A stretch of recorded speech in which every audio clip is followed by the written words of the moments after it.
Bloomberg Audio Studios. Podcasts, radio, news.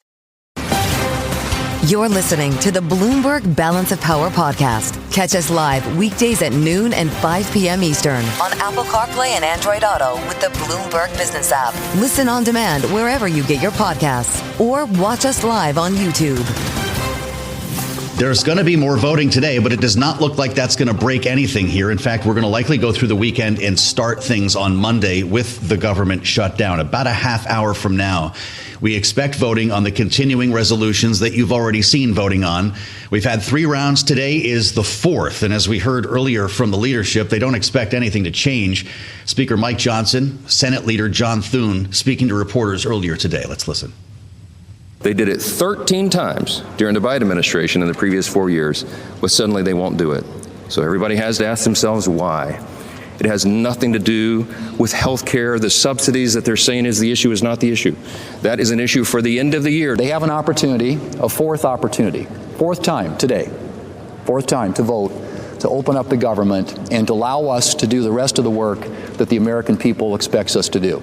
They have taken hostage the federal government and, by extension, the American people. We're going to see that 4th round before this hour is out together, and we'll have our eyes on the Senate floor. Ahead of our conversation with Senator Todd Young, who's going to join us live from Capitol Hill, our friend Laura Davison is with us, Deputy Bureau Chief here for Bloomberg in Washington. Laura, it's great to see you. The Speaker says this is not about Obamacare subsidies, that's an end-of-year issue. Democrats are telling us, no, open enrollment's begun, notices are going out, this is a now issue.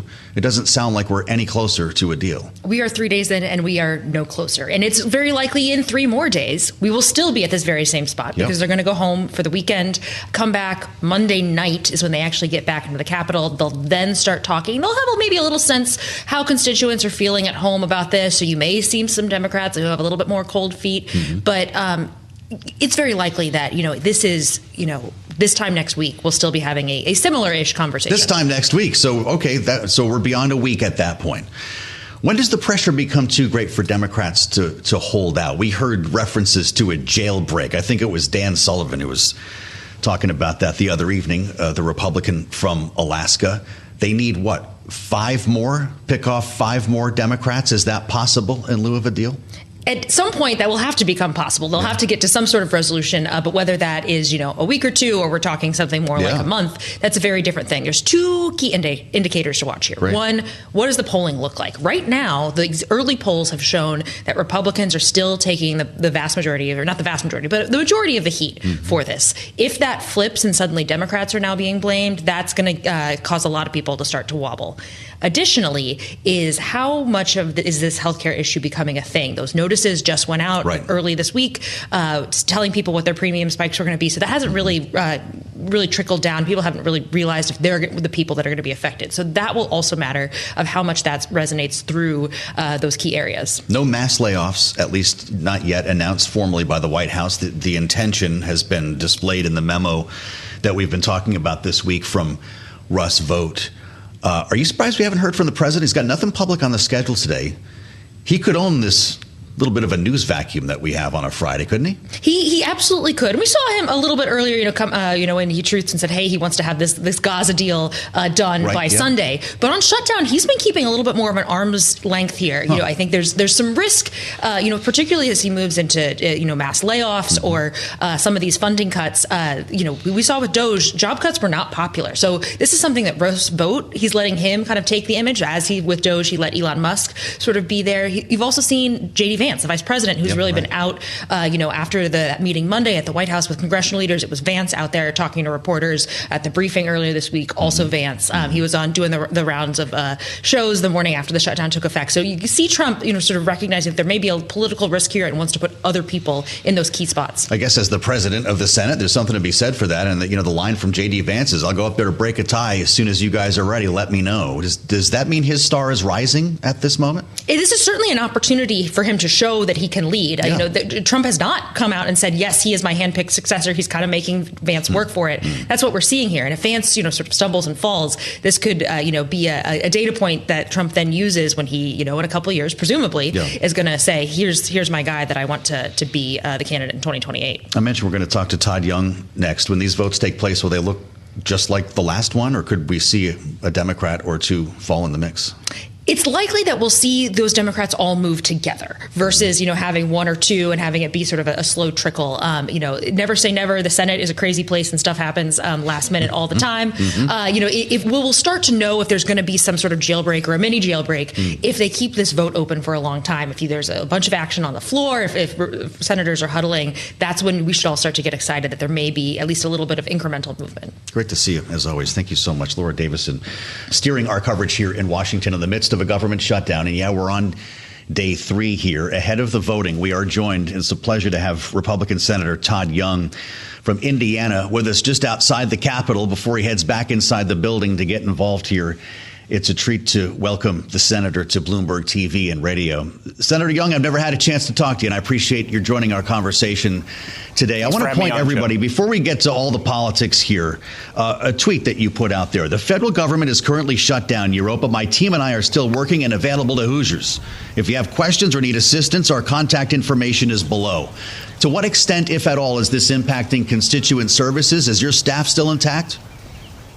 Well, we're still intact, Joe. We're still here to help Hoosiers navigate what is unfortunately a manufactured chaos by the National Democratic Party and their far-left donors and supporters. Chuck Schumer has decided to go with the far left on this rather than with the American people. He wants to shut down our federal government because he's mad at Donald Trump, and he understands that so many other Democrats are mad at Donald Trump. And so it's my job and the job of other Republicans to explain to the American people that whatever substantive issues the Democrats say that they want to work on, those are best worked on when government is funded, when government is still operating, and worked on through what we call regular order, which is a structured conversation so that we can work through substantive disagreements. This is always what the Senate has done at its best moments. Unfortunately, this is one of its worst moments in recent memory.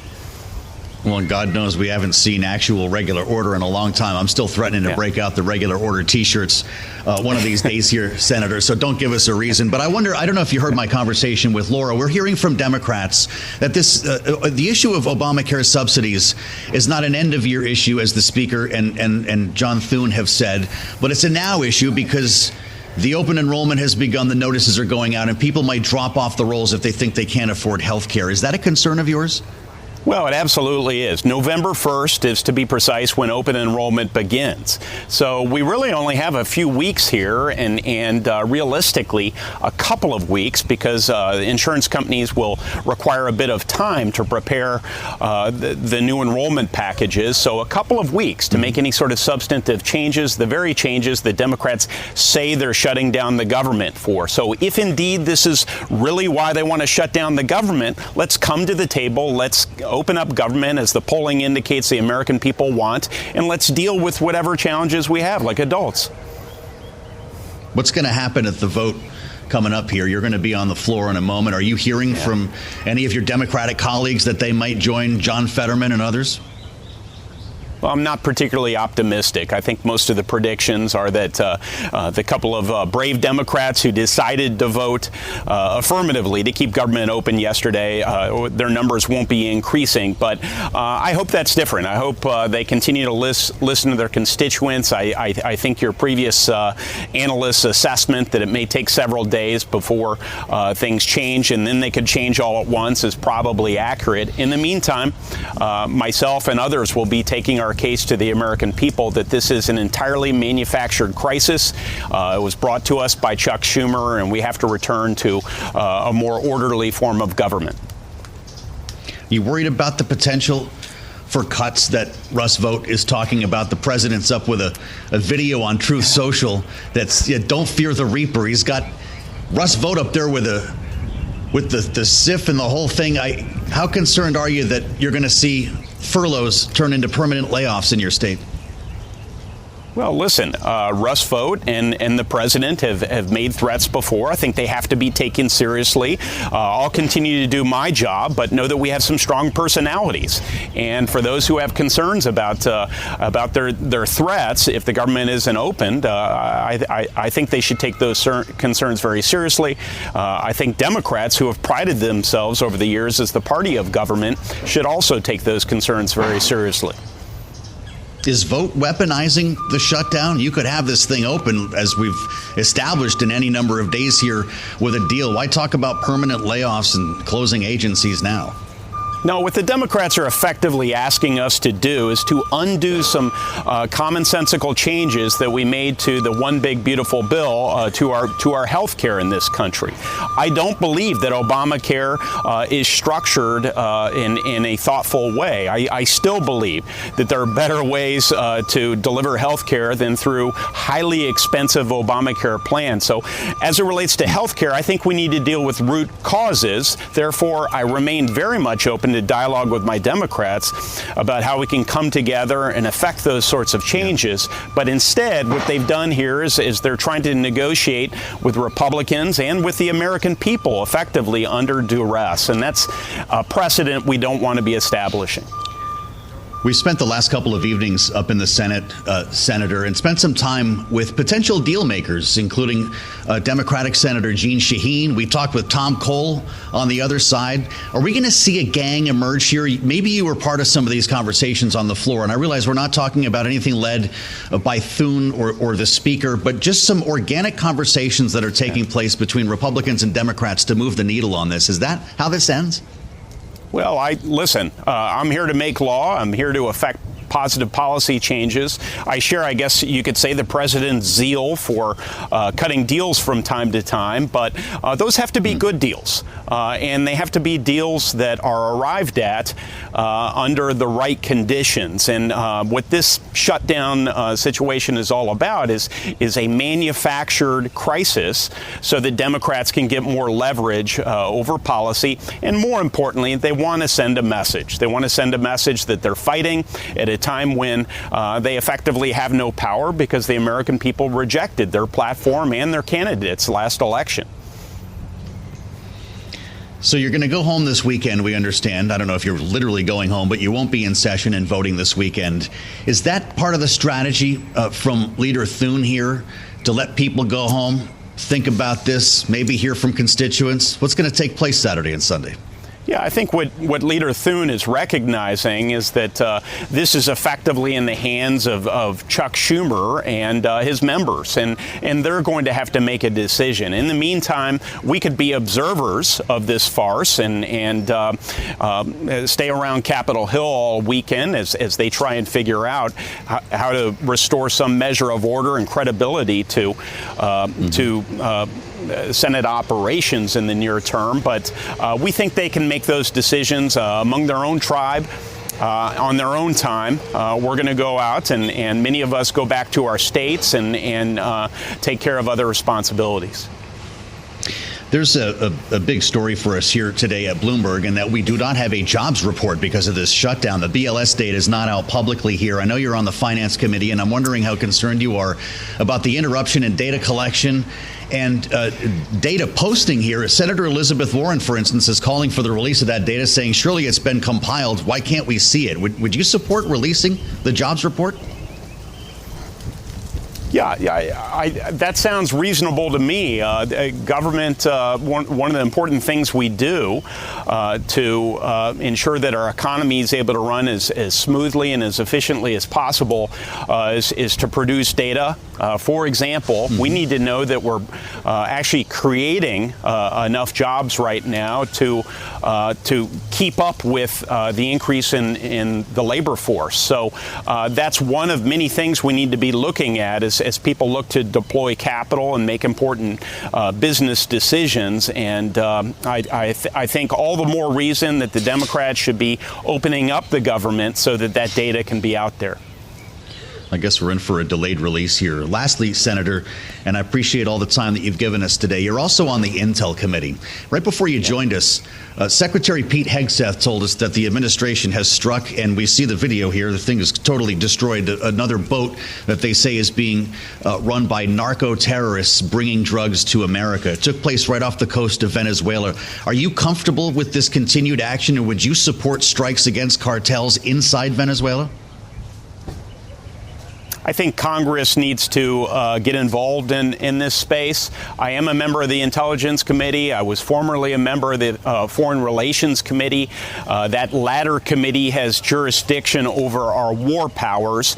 I would encourage that committee to hold public hearings about this matter. And if a vote is required, a vote to authorize military force, that's something that falls within Congress's area of responsibility under the Constitution. I've worked with Senator Kaine, who's been perhaps the most visible and thoughtful member on the Democratic side as it relates to these matters. And I understand that in coming days, we will be voting on a war powers resolution related to the first strike. So let me be strong on this. I think there's no more fundamental responsibility Congress has than to make sure that their elected representatives can be held accountable for our decisions to go to war. Well, I know you're speaking as well as a Marine and a graduate of the United States Naval Academy. Thank you for joining us today on Bloomberg. That's Todd Young, the Republican from Indiana, and a pleasure to have you here as part of our conversation today on Balance of Power. Stay with us on Balance of Power. We'll have much more coming up after this. You're listening to the Bloomberg Balance of Power podcast. Catch us live weekdays at noon and 5 p.m. Eastern on Apple CarPlay and Android Auto with the Bloomberg Business app. You can also listen live on Amazon Alexa from our flagship New York station. Just say, Alexa, play Bloomberg 1130.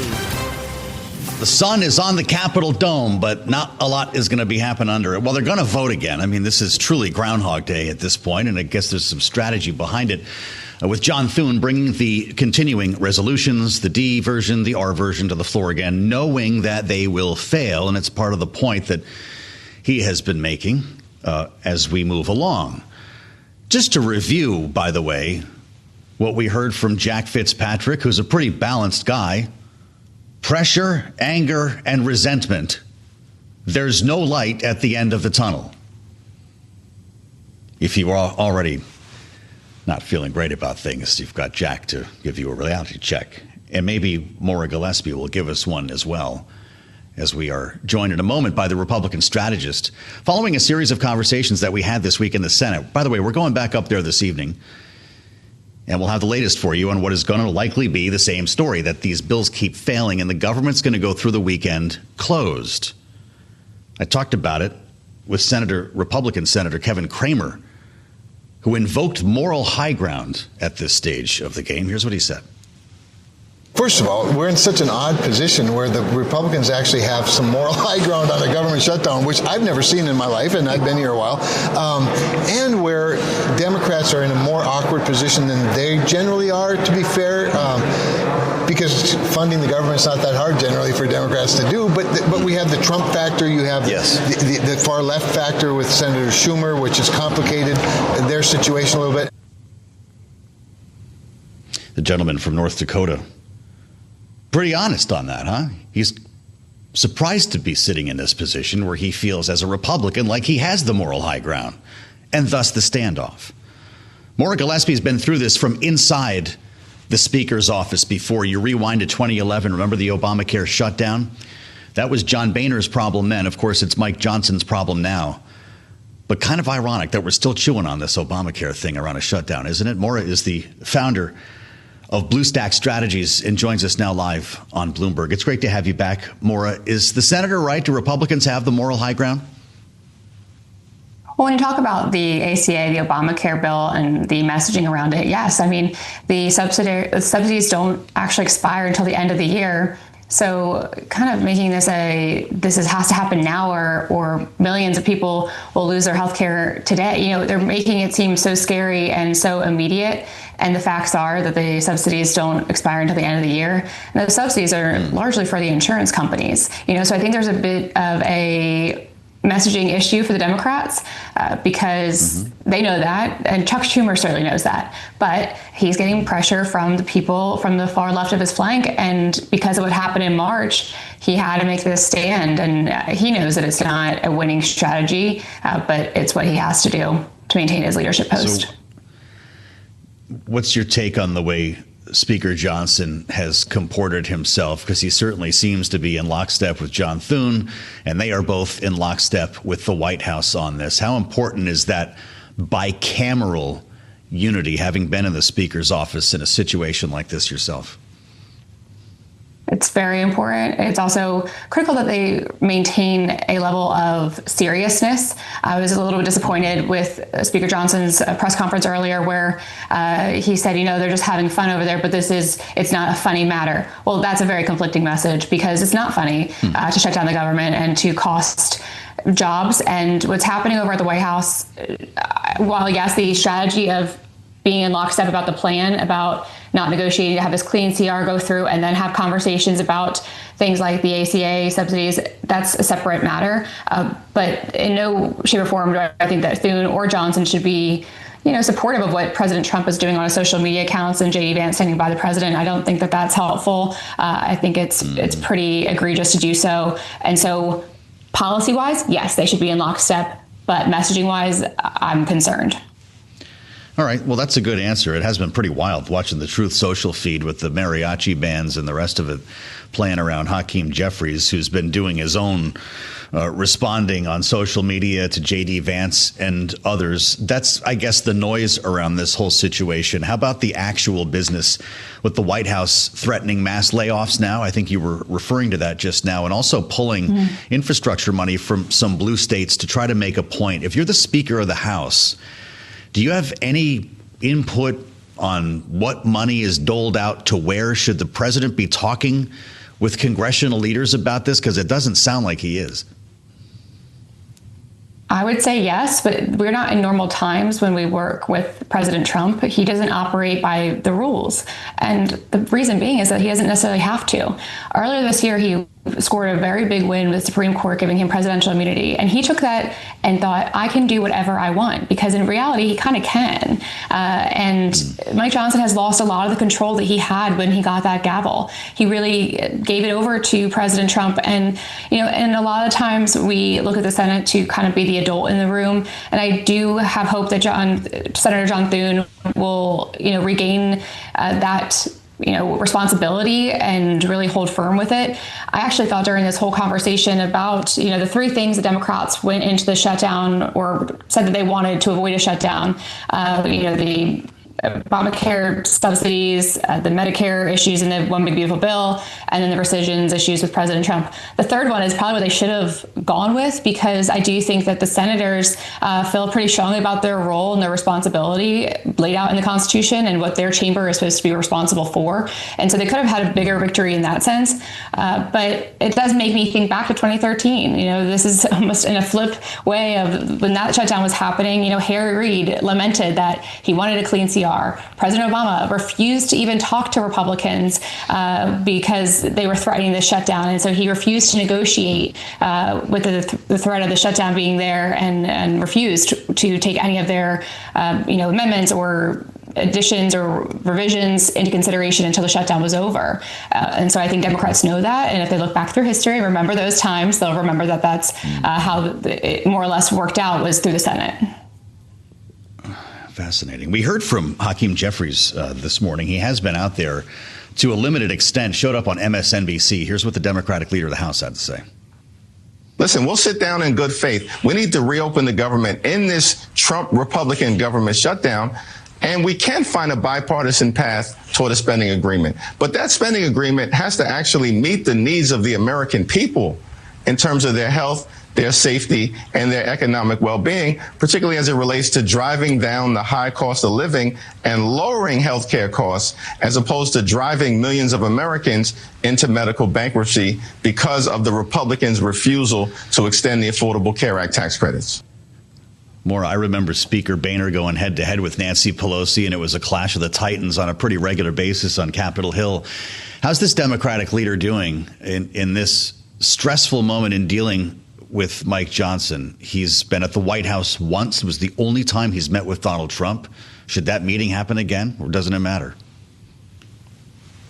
I don't know that it's going to necessarily change anything. I do think that the Democrats, and they knew this going into it, they didn't have a plan of how to get out of it.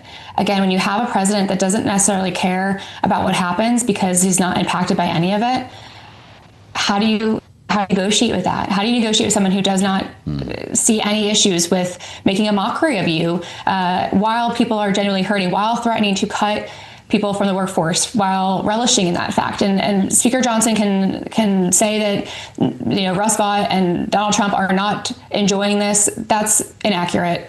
Rust Belt has wanted to do this for the better part of a decade. And this demonizing of the federal workforce, I take great problem with, because it's not as though being part of the federal government is necessarily a glamorous job.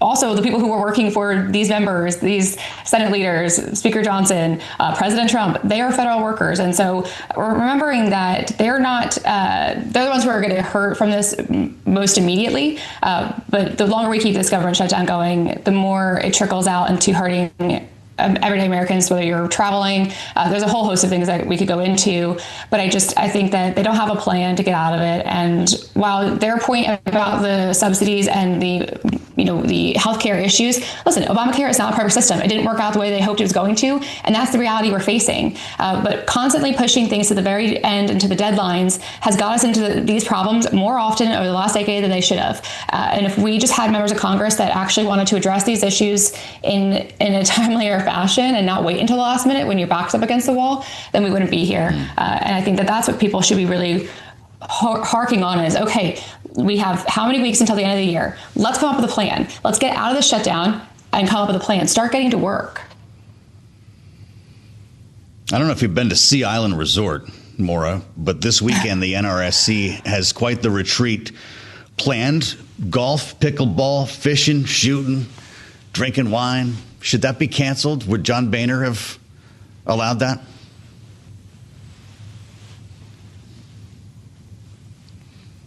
Did we lose Maura? Oh my God, was that convenient? Saved by the internet bell.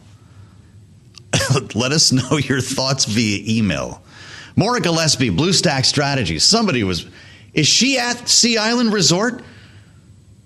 If you were with us on YouTube, it looked like a pretty nice spot wherever she was. Maybe we can do the show there. I'm Joe Mathieu in Washington. That's kind of funny. I mean, what are you going to do in a live situation like this? Stay with us on Balance of Power. We'll have much more coming up after this. You're listening to the Bloomberg Balance of Power podcast. Catch us live weekdays at noon and 5 p.m. Eastern on Apple CarPlay and Android Auto with the Bloomberg Business app. You can also listen live on Amazon Alexa from our flagship New York station.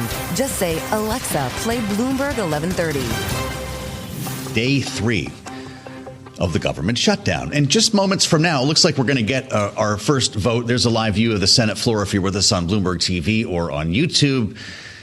Everyone seems to know how this is going to end. They expect the vote to be just the same as it was 2 days ago. Not enough Democrats on board, so it will fail. Then they go home for the weekend, knowing that that was a late decision here this week by Leader Thune, the Republican leader in the Senate. Send everybody home. Let them stew. Let them hear from constituents. Think about what you've done here. We talked about this a couple nights ago as we've been in the Senate over the course of this week talking with members about their decisions. Kevin Cramer, the senator from North Dakota, invoking the moral high ground when it comes to this standoff. Listen to what he said. First of all, we're in such an odd position where the Republicans actually have some moral high ground on a government shutdown, which I've never seen in my life, and I've been here a while, and where Democrats are in a more awkward position than they generally are, to be fair, because funding the government is not that hard generally for Democrats to do. But we have the Trump factor. You have the far left factor with Senator Schumer, which has complicated their situation a little bit. Now is Wednesday. Yeah, nothing's changed since then. Here we are on Friday, and it's kind of interesting. I didn't know this when I woke up this morning, but the man who's about to join us just reminded me of what today is. If you want to just connect all the dots on passing or not passing a CR, in this case, a Biden CR. It was the 3rd of October, I believe, 2 years ago, Patrick McHenry, that the Speaker of the House was dispatched. That was a day that changed your life. It was. I was reminded, Speaker McCarthy called me as I was coming into the studio today. He says, you know what this is? And look at that's what it is. I'm not as angry as I was that day. But Speaker McCarthy has done quite well since leaving Congress. He's working in the business community. He's got a fabulous life, and remains a dear friend. Even despite the fact that they're going to keep this loop going on. This is where CC has invoked the video from October 3rd of Chairman, then Speaker Pro Tem McHenry, taking it all out on that gavel. But it's 2 years ago, and McCarthy was vacated by a small group of people led by Matt Gaetz. Yes, of course. Small group of Republicans, because he had passed a clean continuing resolution. Here we are again. Here we are, 2 years ahead, and it's Republicans that are the responsible party passing a clean continuing resolution. The dynamics have so shifted on this. And today is a fascinating day. So we're going to continue to watch the Senate. The action on Capitol Hill is on the Senate side. The House did its job. They passed a clean continuing resolution. The Senate is going to just wrestle with a date change and continue to vote on this. And Leader Thune, I think, is doing a masterful job of being disciplined as leader and just saying, well, you're going to be accountable on a regular basis, multiple times a week for your words and your actions to his Democratic colleagues. Chuck Schumer and a large enough group to pass it on the Democratic side voted for this same policy back in March.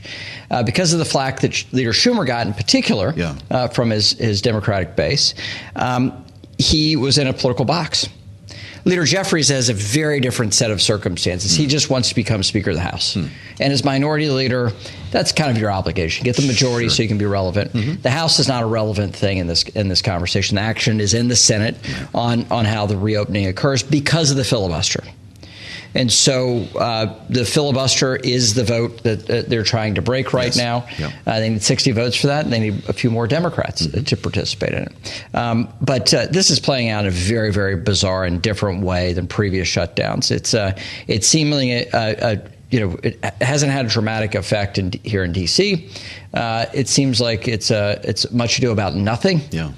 How it's kind of playing out in the body politic, which is different than previous shutdowns. It does feel different. And I will note for the record, Patrick McHenry said the last time you were here, when we said, just wait for October, chaos, you said. You have no idea the insanity that we're in for. And here we are. And that begs the question, are there off-ramps? Are we doing this for weeks? We talked to Jeanne Shaheen and some other potential deal makers, and I know that the House isn't in the mix right now, but we talked to Tom Cole as well. And I say, we're ready to make a deal. We're talking. We're actually not that far apart. Do you see it that way? Well, these are very informal talks, by the way. These are informal talks, not led by the leaders. This is on the floor. This is not, just you see Hakeem Jeffries having a press conference yesterday saying nobody's called him. Right. Which shows he's not relevant to the conversations. Then you see the pack of senators. I think the interesting action is going to be watching the senators have conversations on the Senate floor. There are a couple things that are true. One is I think you will have a clean, reopened vote. I think that will be the case. I think the end of this is Democratic submission to reopen the government. Then I think there is a willingness between some Republicans and the White House to extend for a period of time some of the Obamacare provisions that will expire at the end of this year, but not the full policy. I think that's the end point still. That was actually going to be the case regardless of the shutdown, is that there's a reasonableness component within the White House and among congressional Republicans that an extension of these subsidies for another year makes a lot of sense. And that's the Democratic ask, along with a bunch of other things they've added to the list, which don't quite fit. But I think there is a modest deal to be had post-reopen. Even if they didn't have the government shutdown, that would be the end state for the end of the year. So how do you get to the deal then if they need the deal to reopen the government? Submission. And how do you get to submission? Pain. What does that look like? Well, it looks like pain on federal employees. I think Rust's vote has a plan of action that is intense and intensely painful for Democratic senators in particular and Democratic constituencies. He has enormous power as OMB director, and he's going to use it. So that's not just a threat. Oh, no, it's not a threat. Cuts are coming. It's real, and he has an active imagination and massive power. And together, I think he's going to do things different going into next week that are different than this week. You see the Rust vote is the Reaper video? The president posted last night. He's got the big cloak and the Sith, and it doesn't look like that's something that the Democrats are making up. The memes are amazing, completely amazing of this fight, which takes it to an internet level of craziness and zaniness. Mariachi bands included. Oh gosh, but all that is to say the Democratic constituencies are going to feel pain, and Democrat politicians are going to feel pain in order to come to the table to have a clean reopen vote. That's what happened in 2013 when Republicans shut down the government over what? Healthcare, over Obamacare. Yeah, here we are. 12 years later, same issue set, flipped constituencies. It's a really bizarre thing happening right now. So why wait on the cuts then? Or is John Thune or the leaders saying, hey, give us a minute, White House, because this isn't going to help anybody? If we do see furloughs turned into layoffs, does that make the trust quotient even worse? I think so, and but it also is a ratcheting effect of pain. All right, and frankly, it's a couple of things that I think are interesting here. One is the power dynamic on Capitol Hill between Schumer and Jeffries, and how that plays out. The second piece is OMB, and I think that's a substantial piece of action and activity, and then the political calculus by the White House on the ways that they can execute pain on their Democratic opposition. Those are the things we're going to see play out, and how they're going to ratchet down the impact on Democrats on Capitol Hill, Democratic senators. We're seeing some cuts already in terms of funding for blue states. You saw the transit money for Chicago, New York, losing billions of dollars. Tom Tillis, who you know well from North Carolina, senator, said earlier to Bloomberg, I think that digs us into a deeper hole. I think if you do that, you're going to create a bad faith environment. They need to be very judicious. Would you agree? They need to be judicious, but the Democrats have made a choice here. And what they have done is argue for years that Donald Trump is an authoritarian, and he will seek to claim power and not respect checks and balances. A government shutdown under operation of law gives enormous authority to the director of OMB to carry out wide-ranging policy decisions. And the law is either on the side of the OMB director or silent. And in that silence, they're going to fill the void. So my Democratic friends are saying an authoritarian, and they're taking actions to give him more enhanced power over the federal workforce and the size and scope of government. It's an extraordinary thing that I don't think they've quite thought through. And I think next week you'll see this discussed more on the Democratic side. Okay. So that sounds then like you see light at the end of the tunnel. If they're having that conversation next week, are we reopened a week later? The light at the end of the tunnel could also be a train. So we have to be very careful about this. The way these things, these shutdowns work is that, it could end today. It could end in this vote series on Capitol Hill today. And we're going to we have to follow this day by day, hour by hour, because it is that fluid. And could end Monday. It could be Thanksgiving. And it's as wide ranging as that. Wow. So you're not going to try to predict anything here. What do you think of the Republican line that we keep hearing that this is all about? And you walked right up to it. Chuck Schumer, afraid to be primaried by AOC. It's so you could fit it on a bumper sticker. I hear it from almost every Republican lawmaker that we talk to, and most of them don't know Chuck Schumer very well. Is that just an easy story to tell, or is that what's going on here? I think there's a serious story to tell on that matter. And we saw how bludgeoned Schumer was coming out of March. We saw the flack that he took. A lot of people saw a shutdown We saw the difference between Hakeem Jeffries and Chuck Schumer in that moment, that divide, and they live like a borough apart, right? An odd thing for them to be separated. Then we see them linked hand in hand with this shutdown now. And you think, well, I think that shows that Schumer is capitulating. The challenge here, though, is that Hakeem Jeffries does not need to be a part of any of the deal-making to reopen the government. Doesn't have to. You saw Speaker Johnson and the leadership team in the House produce a continuing resolution without the need for Democratic votes. In the Senate, because the filibuster, Schumer's going to have to participate in that. So at the end of the day, it's not going to be a good outcome for him. He's picked a fight that he cannot win with his Democratic base. Which is, I think, a political mistake on his part. This is why the clock is going to be ticking. How do you peel off a couple of more Democrats? We've already seen 3 roll over here. Angus King, who caucuses with Democrats, part of the group. You don't need that many more. And then you don't have to make a deal to reopen the government. Is that possible? Because John Thune have the skill? No, John Thune has the skill and he's got the discipline. He and his leadership team have had enormous discipline and not taking the Democratic bait and also going out and messaging, continue to talk in a very disciplined way. Should he meet with Chuck Schumer? There's no need to. No need to? No need to. Isn't it good politics, though, just for the picture? Nope. No, because at that point, the only way you get out of the shutdown is the way Republicans got out of the shutdown with Obama in 2013, which is agree to reopen the government and then you negotiate thereafter. What happened in 2013, after that we reopened government, there were modest but significant changes to Obamacare as a direct impact, but that was separated in time, optically from the shutdown. And that was the only way you could have the conversation. We're in a similar situation here. We've got less than a minute. Is Kevin Cramer right? You've got moral high ground, which isn't always the case for Republicans on a shutdown? Everyone thinks they're winning. They sure do. This is the reason why this shutdown is so different. My Democratic friends think that they have the high moral ground. My Republican friends, they think they have the high moral ground. We will see who wins in this thing, but it's more of a wrestling match for submission, right? And down for the count. That doesn't make you feel like this is a moral debate. He told us this was going to happen. Patrick McHenry, former Speaker Pro Tem, the former Chairman, House Financial Services, now Bloomberg Politics contributor. Happy anniversary. It's great to have you back here on Bloomberg TV and radio. This is Bloomberg. Thanks for listening to the Balance of Power podcast.